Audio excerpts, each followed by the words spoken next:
Ya, jadi ini kami berterima kasih sekali terhadap masyarakat setempat itu di namanya Simpang Rajang.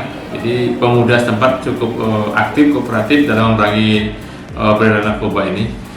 Mereka curiga terhadap gerak-gerik warga pendatang yang tidak mereka kenal, tapi rutin mendatangi tempat itu untuk menggunakan atau mengkonsumsi narkoba. Kemudian pada kesempatan yang lain, tersangka ini mendatangi tempat itu dan dibuntuti oleh pemuda. Kemudian ternyata tersangka ini turun dari dataran ke sungai. Sesampai di sungai, setelah dilihat, dipastikan tersangka ini hendak mengkonsumsi narkoba jenis sabu. Kemudian ditangkap oleh pemuda setempat, ditemukan di sana adalah alat pakai sabu.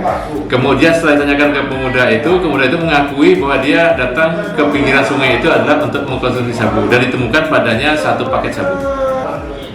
Berat sabunya sekitar 0,5 gram. Jadi kita kenakan di pasal 114 ayat 1 kemudian 112 ayat 1 dengan ancaman hukuman 5 sampai 16 tahun penjara.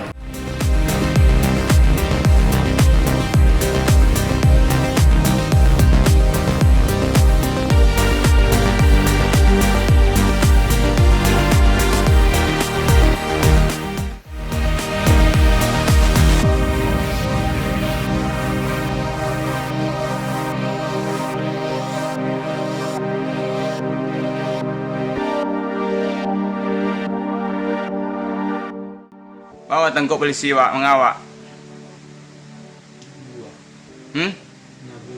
Di mawaknya bu. Di Keragahan.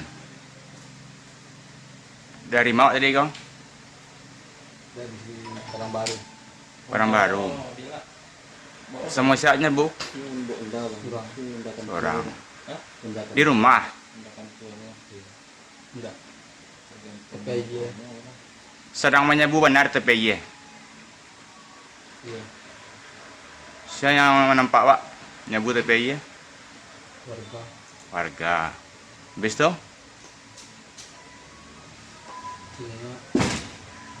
Dipeciknya pak.